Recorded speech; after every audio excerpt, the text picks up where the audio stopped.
بسم اللہ الرحمن الرحیم۔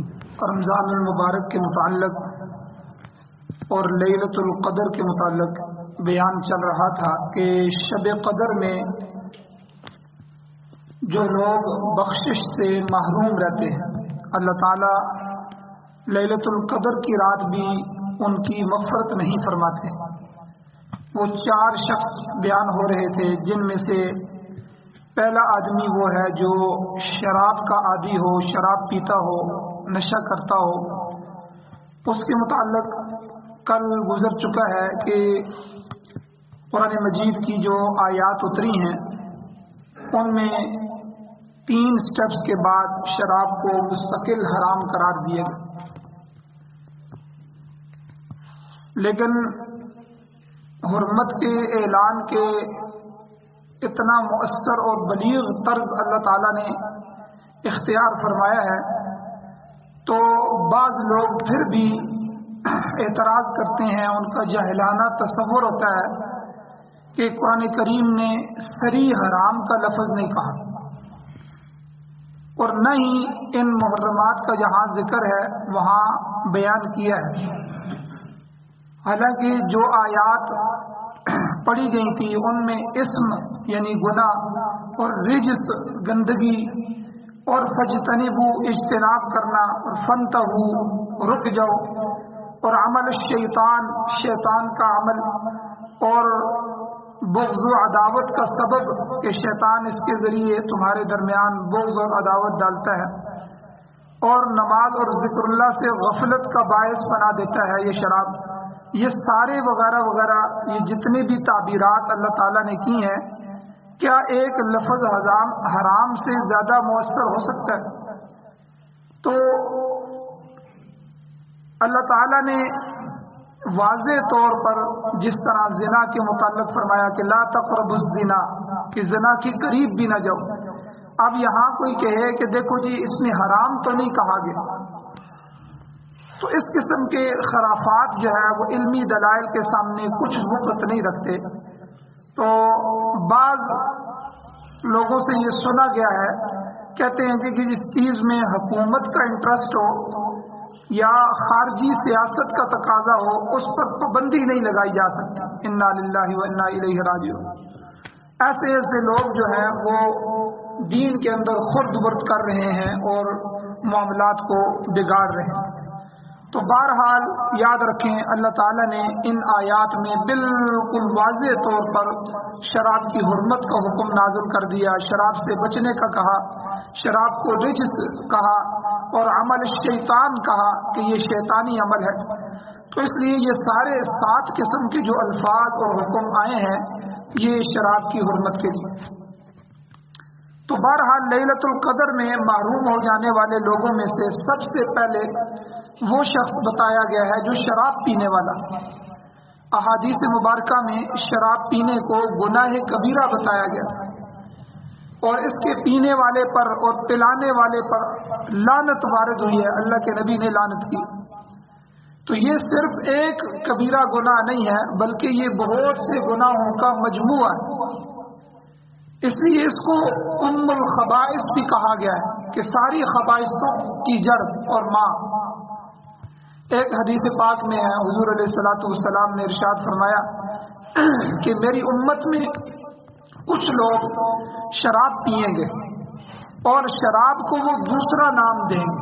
شراب کہہ کے نہیں پیئیں گے، کہیں کہ بھئی یہ شراب تو نہیں ہے، یہ تو وسکی ہے، یہ تو برانڈی ہے، یہ تو فلاں ہے، یعنی نام بدل بدل کے حضور نے 1400 سال پہلے بتا دیا کہ میری امت میں کچھ لوگ ایسے آئیں گے جو شراب پیئیں گے اور شراب کو دوسرا نام دیں گے اور ان کے سامنے ناچنے والیاں اور گانے والیاں عورتیں ہوں گی اور ایسے لوگوں کو اللہ تعالیٰ زمین میں دسا دیں گے یا ان کو بندر اور خنزیر بنا دیں گے۔ لہذا شراب یا دیگر نشہ پیدا کرنے والی سب چیزیں مثلا وسکی ہے، ہیروئن ہے، بھنگ ہے وغیرہ وغیرہ، یہ سب حرام ہے۔ آج موجودہ دور میں اس حدیث کے مناظر پوری طرح ہمارے سامنے ہیں، اللہ تعالی ہم سب کی حفاظت فرمائے۔ اور بے شمار احادیث مبارکہ ہیں جن میں شراب کی مذمت بیان کی گئی ہے اور बुराई बयान की गई, उसका खुलासा मैं आपके सामने बयान करता हूँ।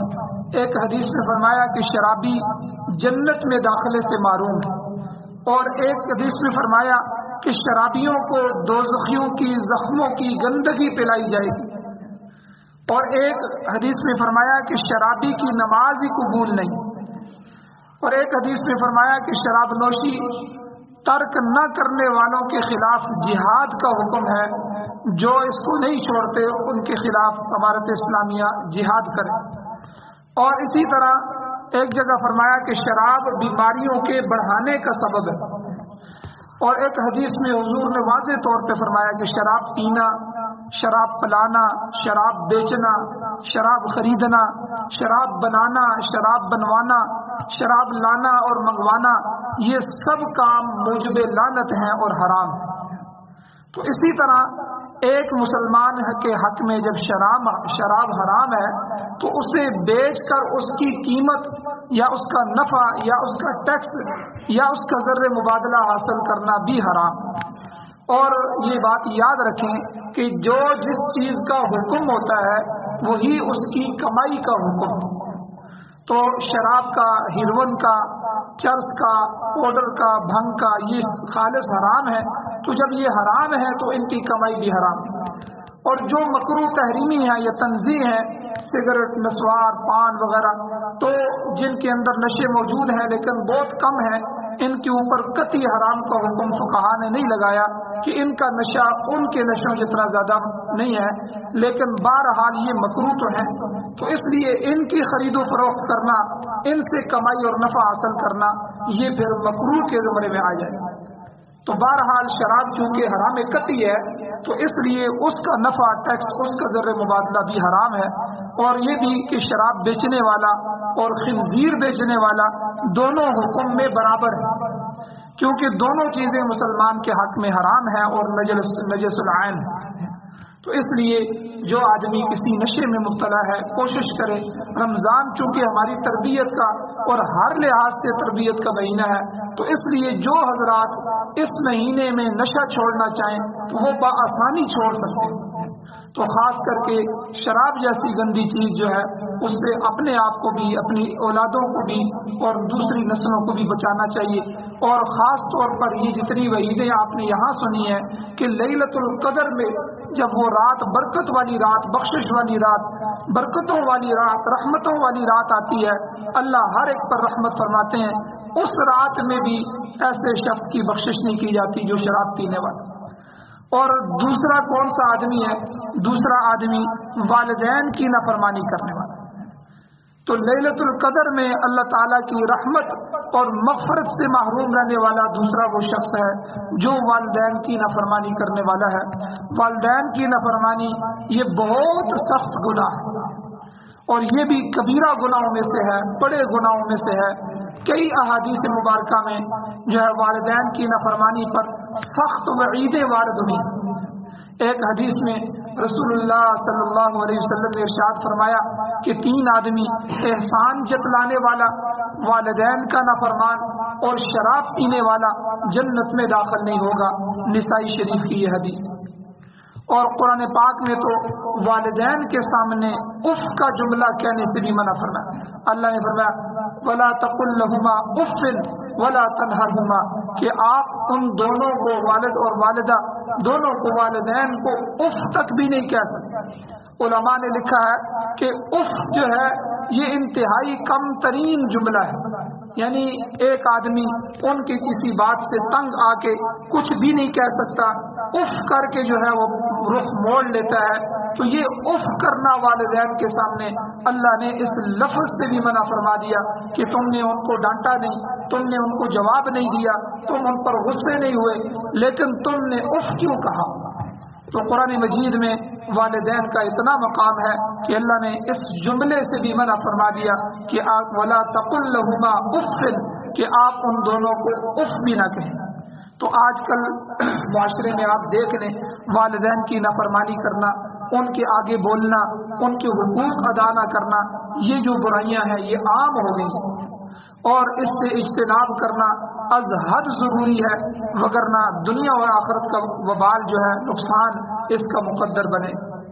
جناب رسول اللہ صلی اللہ علیہ وسلم کا ارشاد گرامی ہے اور مسند احمد کی حدیث ہے 5372 نمبر حدیث ہے، حضور نے فرمایا ثلاثۃ قد حرم اللہ علیہم الجنہ، کہ اللہ تعالیٰ نے 3 شخصوں پر جنت حرام کر دی گئی ہے۔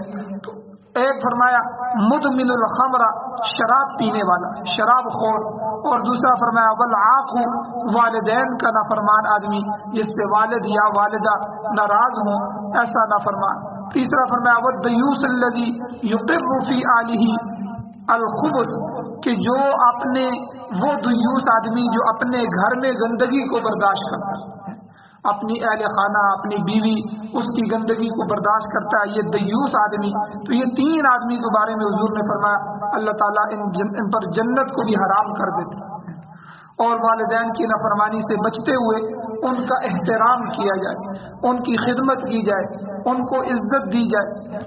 علماء نے ان کو عزت دینے کے بہت سے طریقے لکھے ہیں کہ کس طرح جو ہے والدین کو عزت دی جائے۔ چند ایک طریقے میں آپ کے سامنے پڑھتا ہوں، آپ ان کو یاد رکھ لیں تاکہ جو ہے موقع بموقع یہ طریقے آپ کو جو ہے وہ یاد رہیں اور ان کو آپ اختیار فرمائیں۔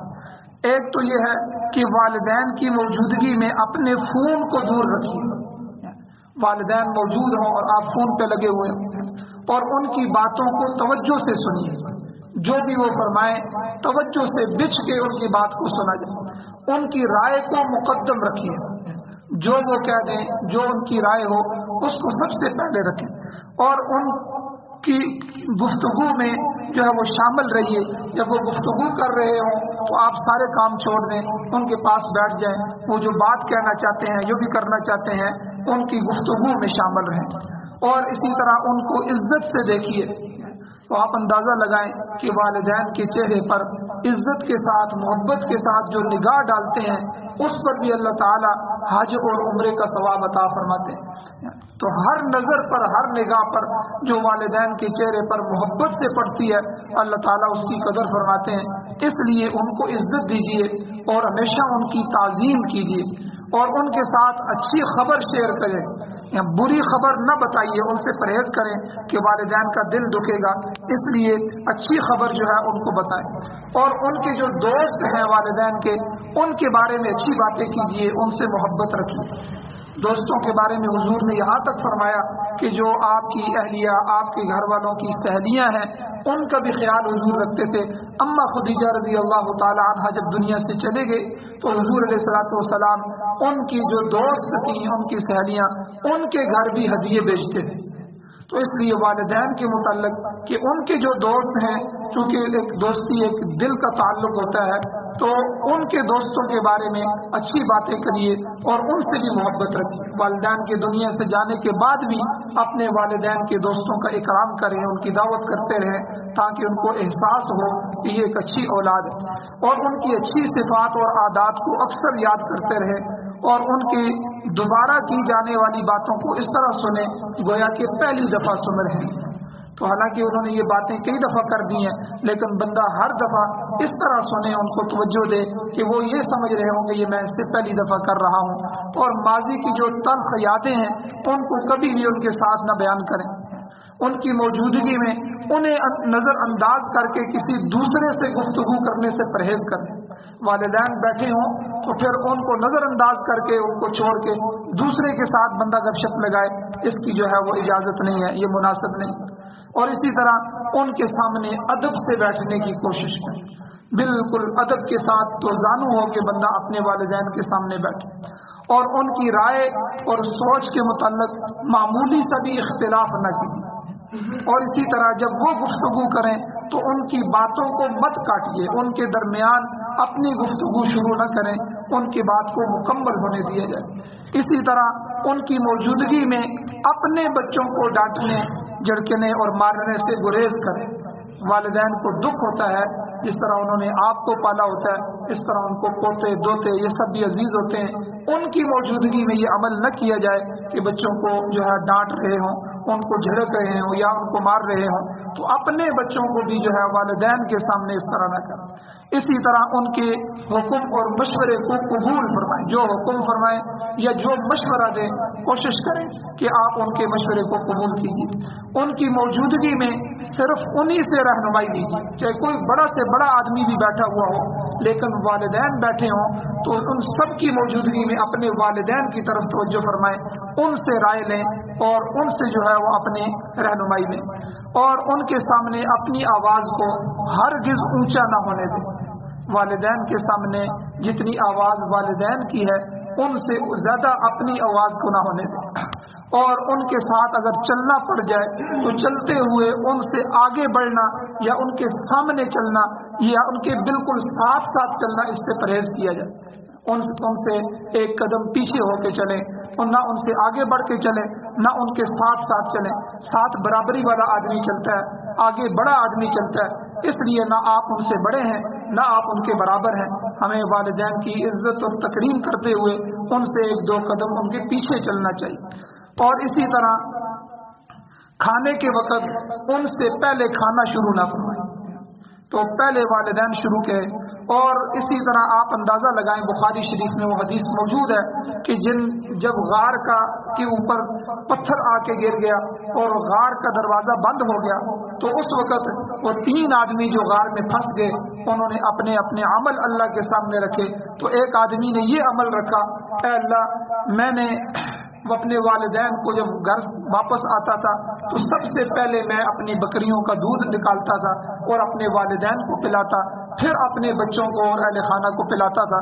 एक दफ़ा मैं देर से आया, वालिदैन सो गए तो मेरे बच्चे मांग रहे थे, लेकिन मैं वो चीज़ प्याला लेके जो है अपने वालिदैन के कदमों में खड़ा हो गया कि वो जागे तो मैं इनको पिलाऊं। यहाँ तक कि सुबह हो गई लेकिन मैं उनके पाँव में खड़ा रहा। ऐ अल्लाह, मैंने ये अमल सिर्फ आपके लिए किया था, अपने वालिदैन की मोहब्बत में किया था। अगर मेरा ये अमल आपको कबूल है तो हमें इस बला से निजात दिलाइए, इस गार को खोल दीजिए। तो वो पत्थर सिरक गया और वो गार खाली हो गई। तो आप अंदाज़ा लगाएं कितना बड़ा अमल है कि अपने वालिदैन के साथ मोहब्बत करना। तो इसलिए जब खाने का वक़्त हो तो पहले वो खाना शुरू कर, उनसे पहले खाना मत शुरू कीजिए। और इसी तरह जब वो खुद को किसी काबिल न समझें तो उनको ये आप बावर कराएं कि वो आपके लिए बहुत कीमती हैं। सारी दुनिया भी ख़त्म हो जाए, सारी दुनिया भी सामने आ जाए तो आप हमारे लिए काबिल एहतराम हैं, हमारे दिल में आपका बड़ा एहतराम है, ये उनको एहसास दिलाया जाए। तो बाज़ दफ़ा वालिदैन कसरे नफ्सी का शिकार हो जाते हैं और बुढ़ापे में उनको महसूस होता है कि शायद अब हमारी इस दुनिया में कोई वक़्त नहीं है। तो आप उनको एहसास दिलाएं कि इस सारी दुनिया से बढ़कर आप हमारे लिए हैं, ताकि उनकी जो है वो हौसले बुलंद हो जाएं और बुढ़ापे में भी उनको कोई तकलीफ ना हो। और इसी तरह हज़रात उलमा इकराम ने लिखा है कि जब उनके सामने बैठना पड़ जाए तो आप अपने पैर उनके सामने मत फैलाइए, किसी तरफ भी, उनकी तरफ तो पाँव करना ही नहीं है, बल्कि उनके सामने किसी रुख पे भी आप अपने पाँव को न फैलाएं और न ही उनकी तरफ पीठ करके बैठें। और इसी तरह उनके साथ बद इखलाकी से मत पेश आइए। और इसी तरह उनकी मौजूदगी में खुद को हरगिज़ उकतात में पड़ा हुआ या थका हुआ ज़ाहिर न कीजिए कि वालिदैन ये समझें कि हमारी बातों से या हमारे पास बैठने से ये उकता जाता है या थक जाता है। और इसी तरह उनकी गलतियों और भूल जाने पर कभी भी अपने चेहरे पर मुस्कुराहट न आने दीजिए।